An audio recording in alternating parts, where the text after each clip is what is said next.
Olá, gente. Vocês já me conhecem, eu sou o professor Costa Neto e hoje nós vamos para a segunda parte da nossa conversa.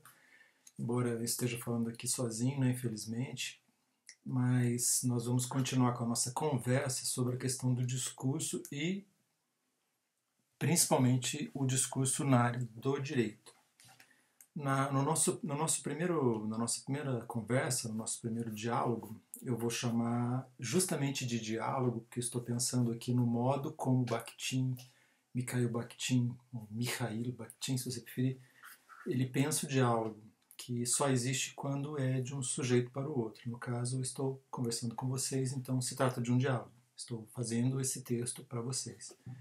E é um texto, embora seja oralizado, ele é um texto.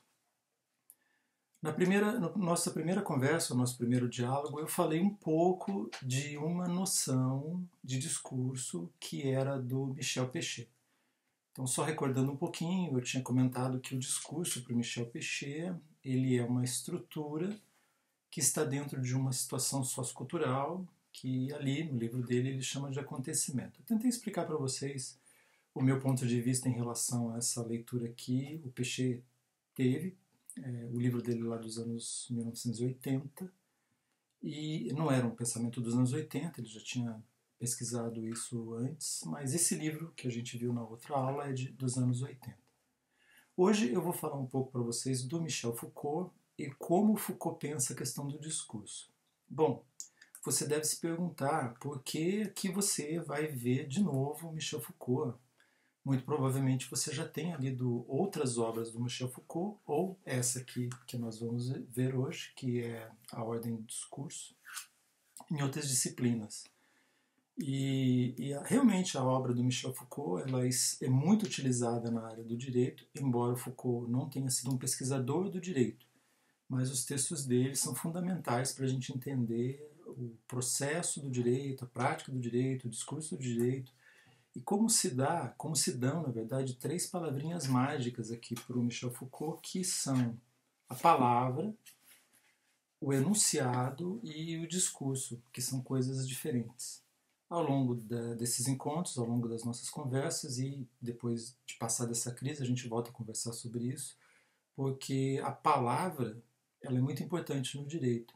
Eu já devo ter comentado com vocês a minha noção, a minha preocupação com a palavra no direito, quer seja em relação ao jargão jurídico, quer seja em relação ao jargão jurídico que é obrigatório no direito, sem o qual o direito não seria direito. E aquilo que a gente chama vulgarmente de juridiquês, que ele é absolutamente dispensável em qualquer área do direito. Bom, o texto do Michel Foucault, A Ordem do Discurso, em verdade, a gente tem aqui num livro, esse livro assim, é bem pequenininho, parece que é um livro fácil, mas também não é. Nós temos, em forma de livro, em formato de livro, uma fala do Michel Foucault. Então, quando o Michel Foucault foi escolhido para sentar-se numa cadeira no Collège de France, no colégio francês, ele fez uma aula inaugural. Então, o livro tem um subtítulo, que é justamente uma aula inaugural do Colégio de France, do Collège de France. Ele substituiu um outro pesquisador, a quem ele homenageia nesse livro, que é o Canguilhem, e aqui vocês vão encontrar, e por isso da importância de ler esse livro, vocês vão encontrar exatamente o que o Foucault pensava naquele momento, estamos em 1970, 69, 70, o que ele pensava sobre o discurso. Até onde ele tinha chegado nessa época em relação ao que ele pensava sobre o discurso. O Foucault começa a sua fala dizendo que ele gostaria de ser envolvido pela palavra, ele gostaria de ser envolvido pelo discurso que o antecede. Ele fala de uma voz sem nome que o precede. Só o comecinho desse texto, que está na primeira página do texto, já daria um curso inteiro para a gente explicar exatamente qual que é a noção de palavra para o Bakhtin, qual é a noção de enunciado para ele e qual é a noção de discurso. No caso do Michel Foucault, eu estou com o Bakhtin na cabeça, é um ato falho. No caso do Michel Foucault, nós vamos ter o seguinte, que para ele o que nós falamos é uma cópia, é uma repetição daquilo que já foi dito, daquilo que foi falado em outros lugares. Isso pode parecer estranho, porque nós aprendemos e nós nos sentimos muito confortáveis com algumas áreas do saber que acreditam no contrário, que o que nós falamos é uma criação do nosso cérebro, que o que nós falamos é uma criação da nossa formação intelectual, da nossa formação mental, das nossas experiências. E não é mentira. Foucault também não desacreditava disso. De fato, o que nós falamos é resultado de uma formação.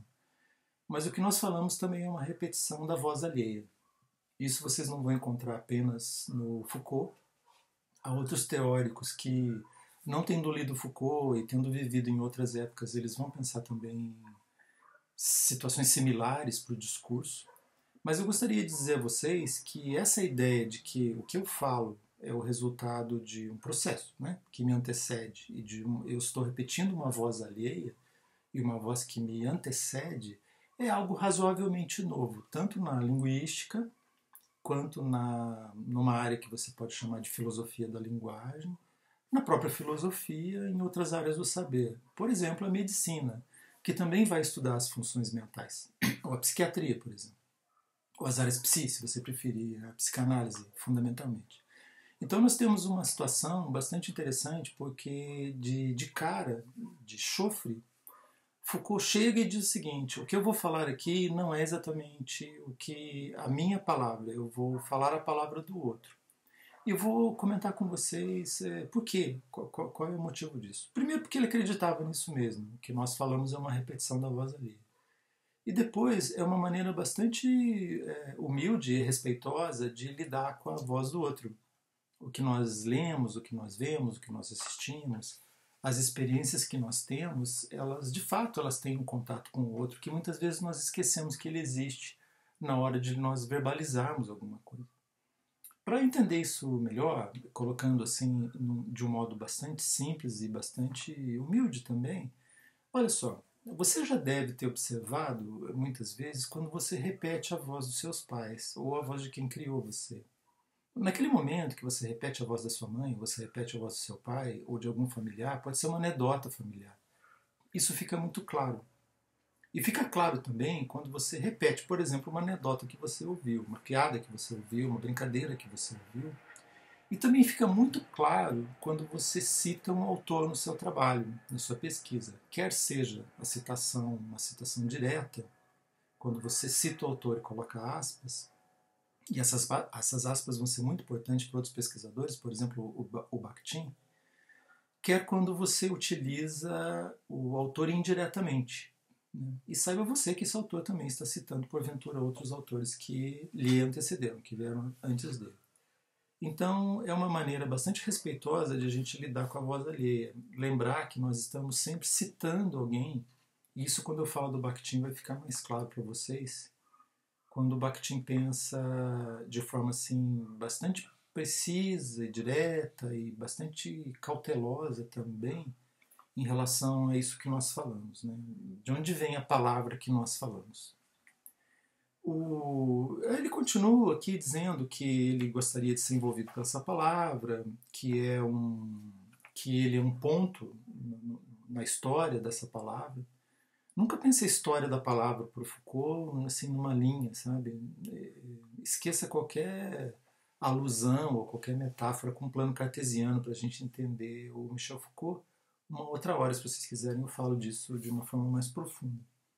E ele diz o seguinte, que existe um certo perigo no que ele vai dizer, existe um certo perigo nas pesquisas que ele faz, por um motivo muito óbvio, por um motivo muito simples. Tudo que nós falamos é perigoso. E tudo que nós fazemos ou que nós pesquisamos é perigoso. Né? Eu poderia citar aqui um autor brasileiro, que talvez não, com certeza foi um dos mais importantes autores brasileiros de todos os tempos, que é o Guimarães Rosa. E é uma frase, não atribuída, é uma frase do Guimarães Rosa mesmo, em que ele diz que viver é perigoso. Viver é perigoso. Você pode levar um tiro, você pode cair, você pode ter uma doença. E você também pode falar coisas que são perigosas ou doídas. No caso da pesquisa Foucaultiana, me perdoe por conta desse adendo literário, nós vamos ter a seguinte situação. qual é o perigo de procurar numa pesquisa algo? É o perigo de nós tentarmos encontrar a verdade. Para esse pesquisador, para esse filósofo, psicólogo, enfim, estudioso dos fenômenos do discurso, das práticas sociais, etc., toda busca da verdade ela é perigosa, principalmente se a gente acredita realmente que a verdade existe. A verdade, essa palavra com letra minúscula, ou em itálico, ou em negrito, ou entre aspas, é uma palavra muito problemática em várias áreas do saber. Se nós acreditamos que nós lidamos com a verdade, essa verdade, por exemplo, com letra maiúscula, nós estamos realmente numa situação perigosa. E eu prometo voltar a falar disso num outro dia, porque se eu for explicar essa questão da verdade, a gente nunca vai sair daqui dessa primeira e segunda páginas do Michel Foucault. Aí ele diz aí que há um perigo, mas ele diz o seguinte, que cabe ao meio acadêmico dizer a ele que cabe a ele dizer as coisas. Né? Então eu também não posso temer a busca de uma verdade, ou a busca de uma verdade possível. Para que eu faça uma busca, e para que eu faça a busca de uma verdade possível, eu preciso ter um lastro. Né? Então, me ocorre aqui agora, pensando aqui em alguns autores que me são caros, eu penso na noção de que o Adorno dá para um ensaio. Né? Ele diz que o ensaio é uma possibilidade de um entendimento, uma busca de uma verdade possível, mas desde que ela tenha algumas premissas. Né? O ensaio ele não é um achismo. O ensaio ele está embasado em pesquisas, em dados, em números, etc. E nós vivemos numa época, não é uma invenção dessa época, mas nós vivemos numa época em que falar as coisas ou falar qualquer coisa sobre qualquer assunto parece que é muito simples e também parece que é um direito de todo cidadão. Eu não vou discutir essa noção de direito da pessoa falar o que ela pensa, o que ela acha. Mas, de fato, quem está no meio acadêmico, quem vai pesquisar um objeto, realmente precisa se cercar de muitos cuidados. Então, um dos cuidados que o meio acadêmico tem é cercar-se de autores, de pesquisas, já chanceladas e já discutidas por outros autores, outros pesquisadores no meio acadêmico, fundamentalmente. Eu estou falando aqui do meio acadêmico, mas daqui a pouco, talvez na aula que vem, se der tempo eu ainda falo dela, né? Vocês devem estar escutando os cachorros aqui, né? Hoje está um barulho enorme aqui perto de casa. Há de tudo aqui, gente cortando grama, gente martelando, tinha uma britadeira hoje de manhã, mas enfim. Para quem, eu já me perdi, para quem busca a verdade precisa se acercar de alguns cuidados, né? Mas depois eu vou falar dessa noção da verdade para o Michel Foucault, porque, inclusive, ele faz um comentário sobre isso, sobre o conjunto de saberes que pertence ao meio acadêmico, que às vezes despreza outros saberes que não são do meio acadêmico. Isso é muito interessante na obra do Foucault. Se eu esquecer, por favor, me lembrem de falar sobre o que é para o Foucault uma teratologia do saber. Bom, o Foucault daí parte para uma explicação do que é o discurso para ele. Primeiramente, com todo o cuidado possível, ele diz que, naquela noite em particular, ele gostaria de fixar o seu lugar. Era importante que ele fixasse o seu lugar para que as pessoas entendessem de onde ele estava falando. Né? Hoje se critica muito a noção de lugar de fala. Não sei, vou me debruçar sobre essa questão uma outra hora. Mas ele se coloca num determinado lugar de fala. Esse lugar de fala, eu costumo comentar com os meus alunos ou com os meus orientandos, que seria interessante, aqui é o Costa Neto falando, pelo amor de Deus, não é o Michel Foucault, não é o Bakhtin, não é ninguém. O Costa Neto pensa o seguinte, que é interessante que a gente pense o local de fala em pelo menos duas situações. Uma situação é física mesmo. A situação física de onde eu falo. Vocês estão vendo que eu estou aqui na minha biblioteca, cercado por livros, etc., conversando com vocês, e é um lugar físico de fala. Mas esse lugar físico ele tem uma outra situação que geralmente é ligada a ele, que é uma situação sociocultural que às vezes ela é inescapável, às vezes ela é impossível de ser retirada do lugar físico também. Pense, por exemplo, no padre, que ele fala do altar, numa missa. Pense no juiz, né? Pense numa outra situação qualquer em que a pessoa fala de um determinado lugar, seja ela quem for, ok? Eu não estou falando que padre e juiz são melhores que outras pessoas. Qualquer pessoa vai ter um certo lugar de fala, ela vai falar dali. Mas no caso do Foucault em particular, nesse momento ele diz o seguinte: olha, eu vou fixar o meu lugar de fala, eu vou dizer de onde eu estou falando, e o discurso que eu farei hoje, o discurso em dois sentidos, o discurso na sua forma estrutural, pense lá no Péché, e o seu discurso no seu jogo de sentidos possíveis, que ele diz assim, que embora provisório, porque eu não sei, ele poderia mudar de ideia daqui a um mês, um ano, 10 anos, né? Ele não sabia até quando que as suas pesquisas andariam. Aqui nós estamos 12, 14 anos antes da morte dele, e ele fixa o seu lugar, então, a partir do qual ele vai falar alguma coisa. Então ele diz o seguinte, que ele pensa, eu vou ler o trechinho para vocês, ele pensa que a produção do discurso é ao mesmo tempo controlada, ou seja, o que eu falo é controlado. O que eu falo é selecionado. Eu seleciono as palavras, eu seleciono as estruturas e os textos para quem eu vou falar, o conteúdo também.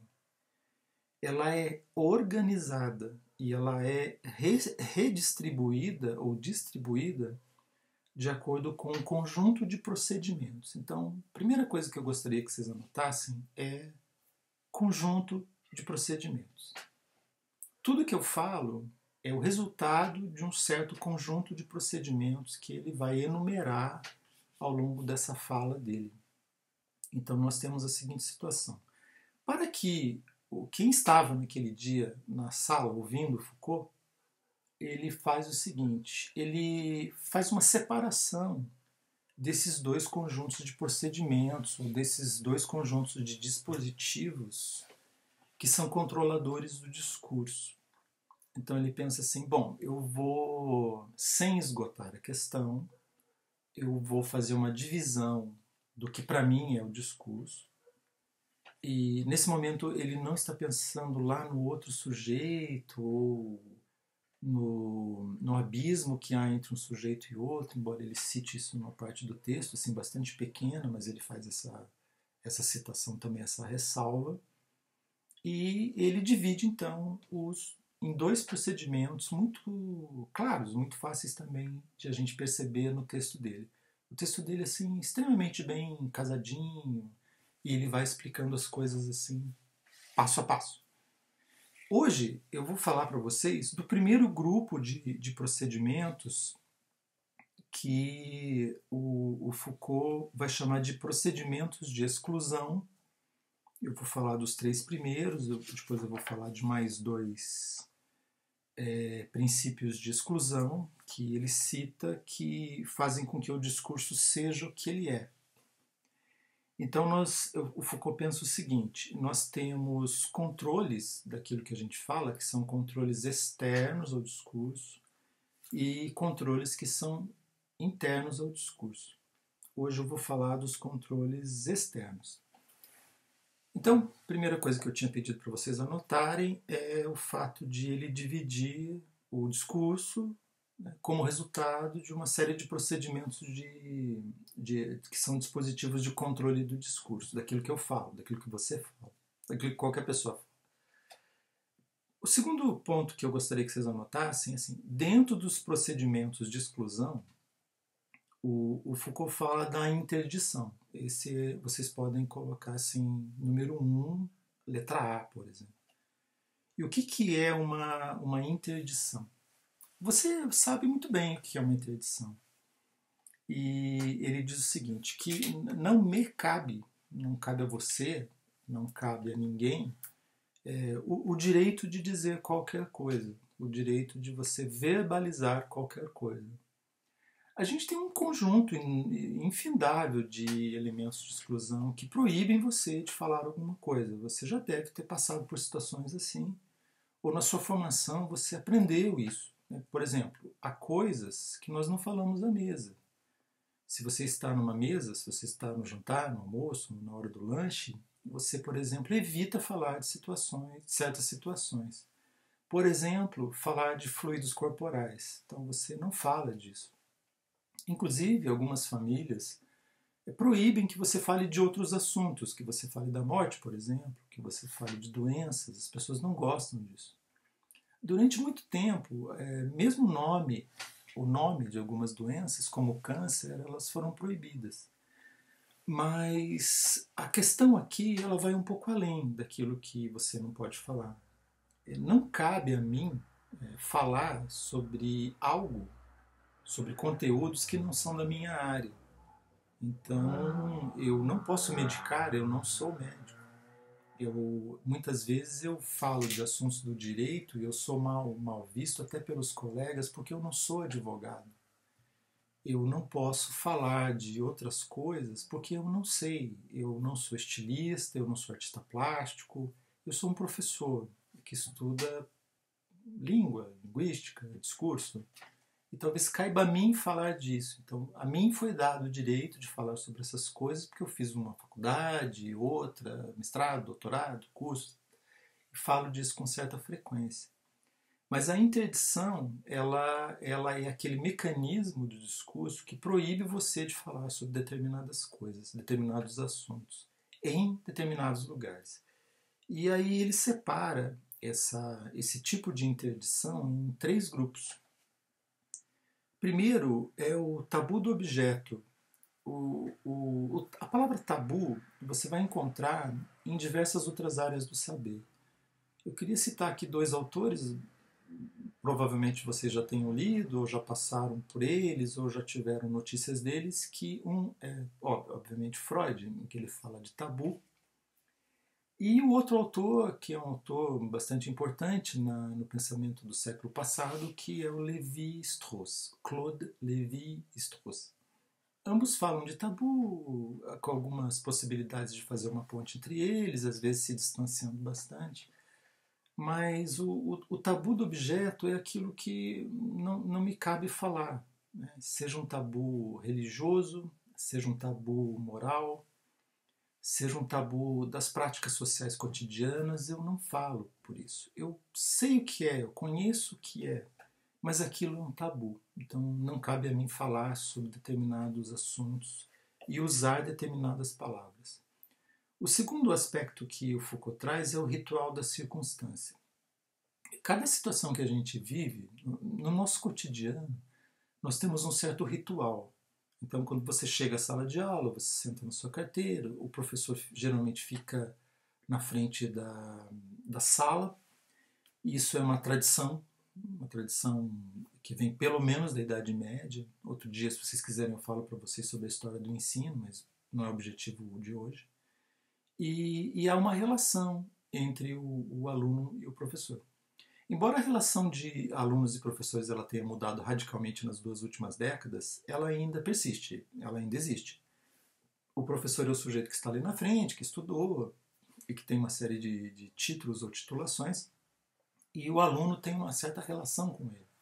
Da mesma maneira que você deve ter uma relação com seus pais ou com quem criou você, da mesma maneira que você tem uma relação com um guarda de trânsito, ou da mesma maneira que você terá uma relação, se já que já não a tem, com um juiz, um desembargador, um procurador, alguém da Defensoria Pública, mesmo o funcionário de um cartório. Essa construção que nós temos, ou seja, cada situação que nós vivemos de contato com o outro, ela é para o Foucault um ritual da circunstância. Cada circunstância que nós vivemos, ela tem uma determinada situação.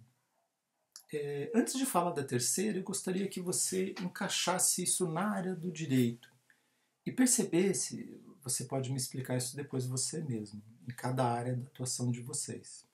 Vocês podem me explicar o que é interdito para você na sua atuação como operador do direito.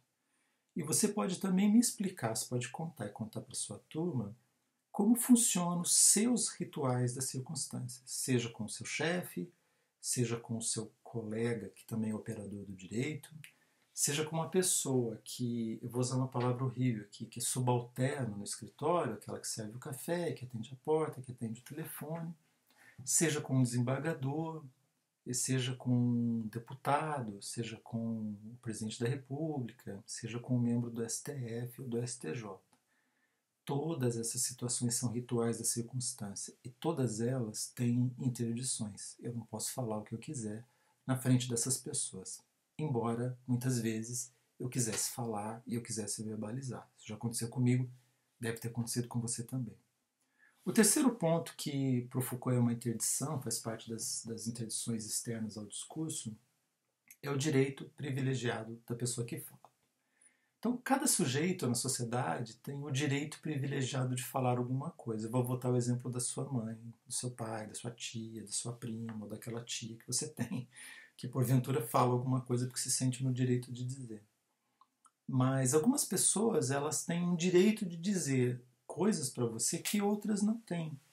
Seja o seu marido, sua esposa, seja um parente seu, um amigo próximo, ele tem esse direito de te falar coisas, é o direito privilegiado da pessoa que fala.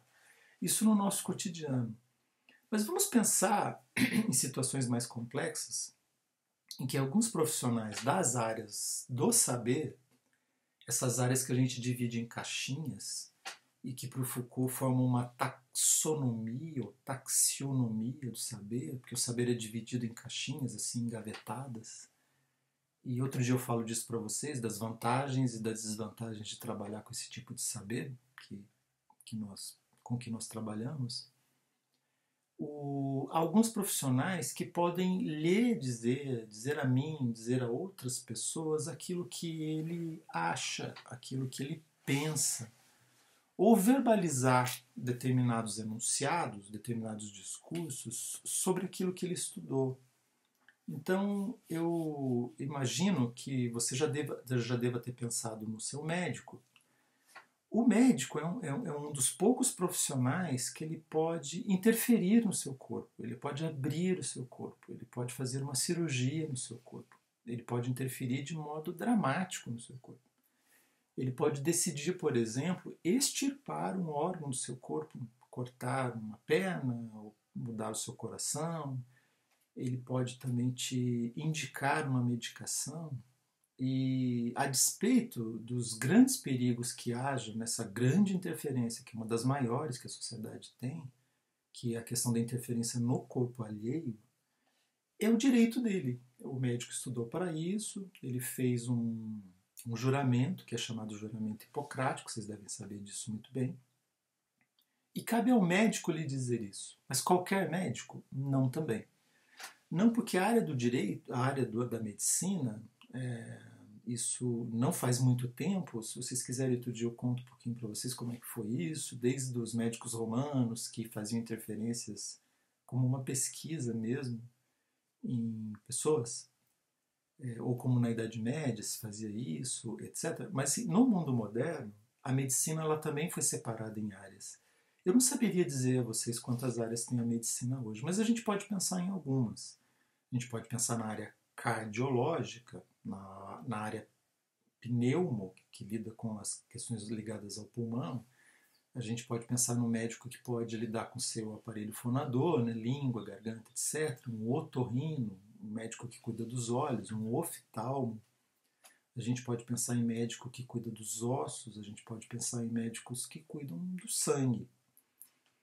E dentro dessa divisão, cada médico poderá, então, falar de acordo com seus estudos, de acordo com suas pesquisas, de acordo com a sua expertise e, detalhe, de acordo com o que a academia elencou como verdade, de acordo com o que a academia elencou como verdadeiro. E ele vai te falar isso.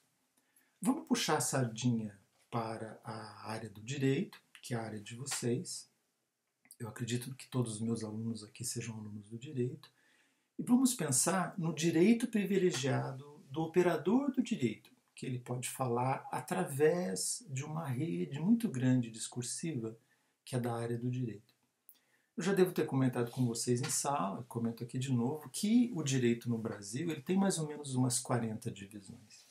Fica difícil você, né, não eu, sou linguista, você como operador do direito, dominar todo esse arco de conhecimento que vai de A até Z em relação ao direito. São muitas áreas.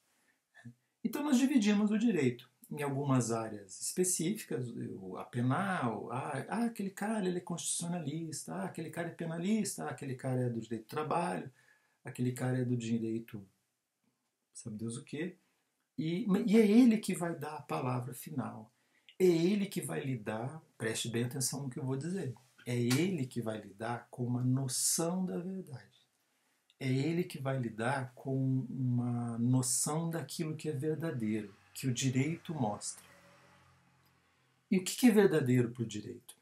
O verdadeiro para o direito, teoricamente, olha, presta atenção, teoricamente, é aquilo que está escrito. É aquilo que está escrito na nossa Carta Magna, em todos os textos infraconstitucionais, nos acordos, nos contratos, etc., até chegar aos textos assim, mais simples do cotidiano, que às vezes não tem valor quase nenhum à luz do direito, da justiça, mas é o cidadão que vai lhe dizer o que é verdadeiro. E cabe àquele julgador, o juiz monocrático, o desembargador que faz um relatório, que é acompanhado ou não por outros desembargadores, aqueles outros profissionais assim das cadeias mais altas do direito, cabe a ele dizer o que é verdadeiro e o que é falso. Eu gostaria, já abrindo uma discussão e abrindo aqui uma linha de pensamento, propor uma questão para você pensar na sua casa, né? Conversar com seus amigos. Qual é o limite dessa verdade? Qual é o limite desse verdadeiro? Qual é o limite daquilo que o juiz pode dizer, que o desembargador pode dizer, que o procurador pode dizer, que o defensor público pode dizer, que o ministro do Supremo pode dizer? E se o juiz, o desembargador, o procurador, etc., o ministro, eles são donos da verdade. Eles passam por todos esses processos aqui. Eles respeitam o tabu do objeto, o ritual da circunstância, o direito privilegiado da pessoa que fala, e ele fala o que ele quer. Ele fala o que ele pensa. Ou melhor, o que ele acha que é verdadeiro. Toda verdade ela tem limites. E esses limites que é uma das propostas dessa disciplina a gente discutir. Até onde que vai o nosso limite, por exemplo, nosso limite ético.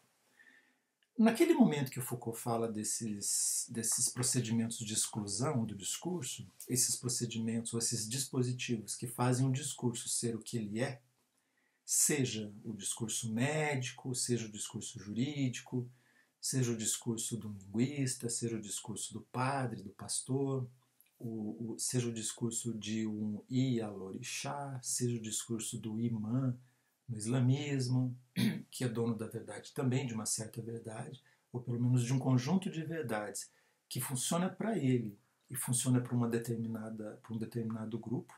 Em outro momento também quero voltar a falar isso com vocês, porque isso é importante para vocês entenderem o seu trabalho e também o pensamento Foucaultiano.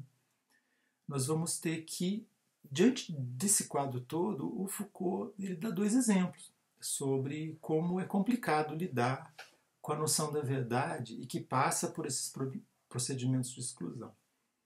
Uma delas é a questão da sexualidade e a outra situação é a situação política. Esse texto, então, como eu falei para vocês, ele foi formulado, formatado, pensado e redigido entre 69 e 70. Foi um pouco depois daquela Revolução famosa francesa, lá, principalmente na cidade de Paris, de 1968. O mundo estava em efervescência nessa época. Nós entraríamos nos anos 70, que também foram anos de grande efervescência política, econômica, cultural, etc. E ele cita justamente essas duas noções da sexualidade, e ele já estava pesquisando isso, ele tem uma obra inteira, o que ele chama, inclusive, de História da Sexualidade, cujo último volume foi descoberto há pouco tempo, agora, e talvez já tenha em português traduzido, que é o volume 4. Nós tínhamos 3 apenas. E a questão política. Por favor, fuja daqueles lugares comuns, assim, cada um é dono da sua verdade, cada um pensa de um jeito, o que é bom para mim pode não ser bom para você, cada um pensa, cada um no seu quadrado, cada um lida com a sua sexualidade e com a sua noção política do jeito que quer. Por que não? Porque as coisas não funcionam assim. Se elas funcionassem assim, acho que seria muito bom, mas elas não funcionam dessa maneira. A sexualidade, ela é um problema que mata, e ela mata fundamentalmente mulheres e a comunidade LGBT, porque ela não é algo pacificado, ela não é algo aceito. E a gente pode tentar, inclusive, lidar com sexualidade no pensamento moderno ou contemporâneo. A gente pode também colocar a sexualidade dentro de algumas caixinhas e dizer, essa pessoa é hétero, aquela é homo, essa pessoa é binária, aquela é não binária, essa pessoa ela é trans, etc. Mas isso também não define o que a sexualidade é. Talvez a sexualidade seja uma grande nuvem realmente confusa. E talvez as pessoas elas não nasçam e morram da mesma maneira, elas passam por uma vida bastante complicada.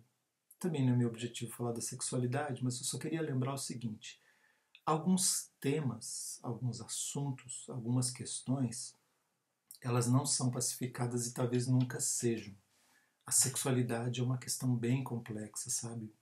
E a política também. E, no caso de vocês, o direito idem. Bom, a aula aqui já avançou bastante e eu ainda preciso falar de 2 outros procedimentos de exclusão.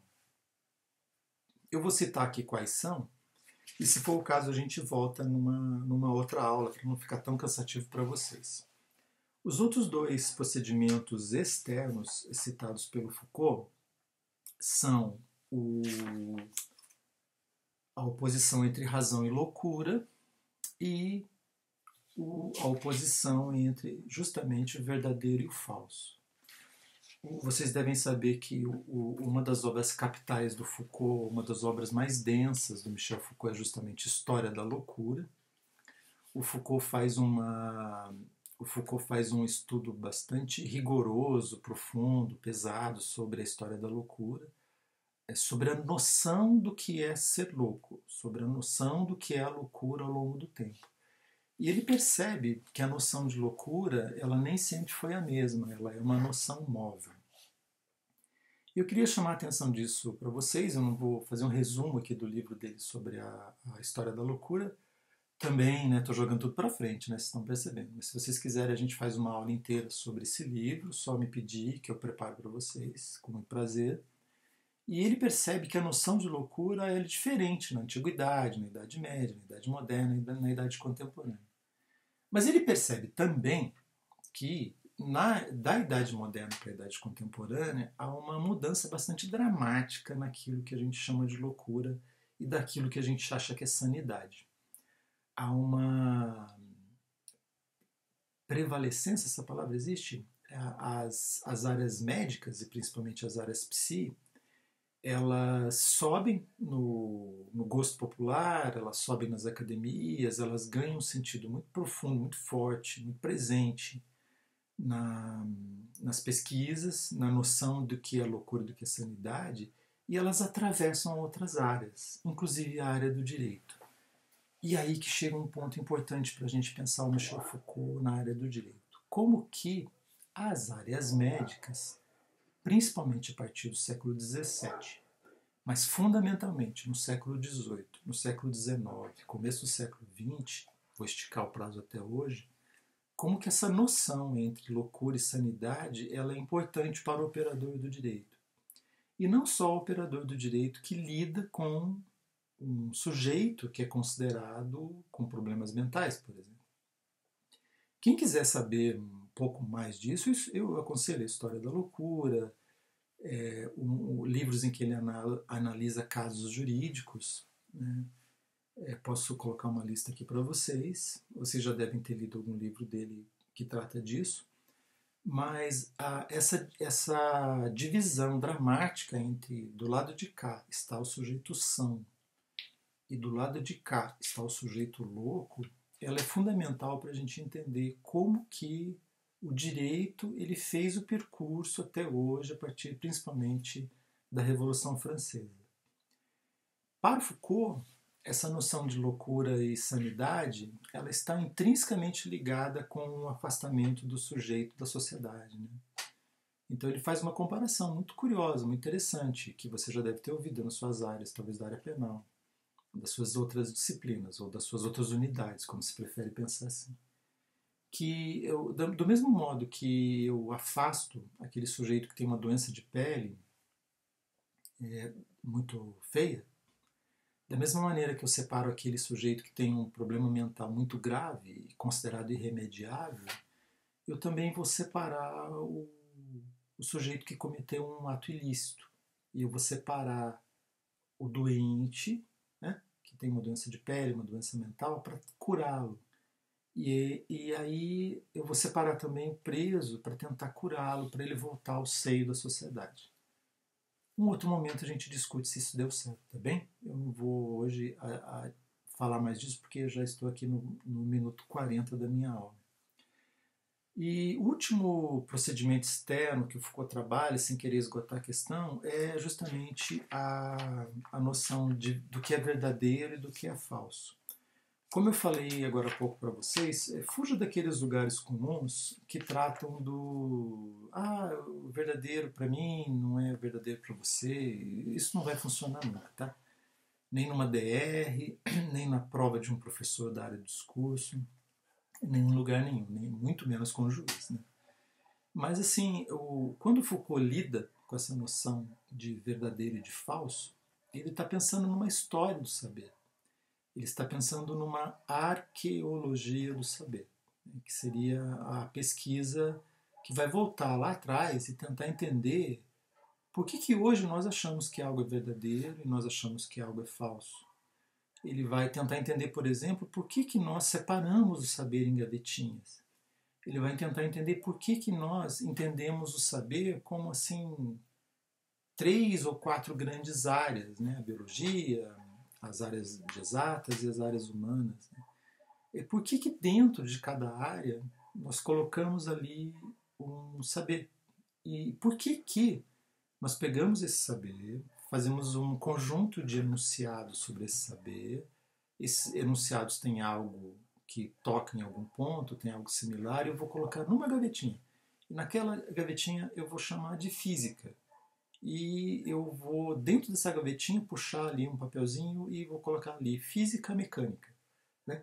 Ou na medicina, eu vou colocar assim, medicina. Ali dentro eu puxo assim, ossos. Tá? Eu falo, eu vou, oncologia, etc. Por que isso foi feito? Por que isso acontece? Por que o direito é dividido do jeito que ele é? Por que nós temos o direito penal, familiar, constitucional, etc. E eles não poderiam ser feitos todos juntos?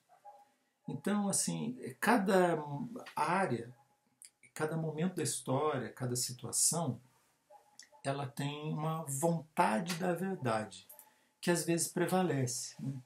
Então, nós vivemos numa época tecnicista, tecnológica, mas nós vivemos também numa época capitalista, de um capitalismo tardio, nós vivemos uma época de neoliberalismo, e nós vivemos numa época em que chega uma doença que a gente não conhece e que nos faz ter essa relação de uma aula remota.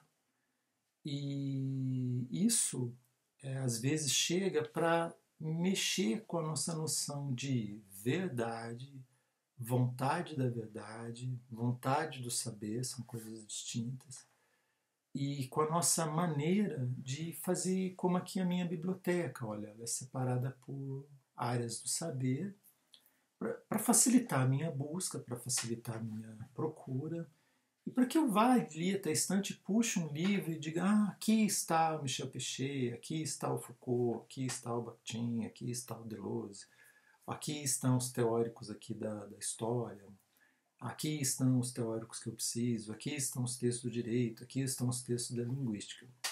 Bom, eu vou fechar a aula de hoje fazendo assim um resumão, ok? Para o Foucault, o que eu falo é repetição da voz alheia, tá? Então, o que eu falo já foi dito.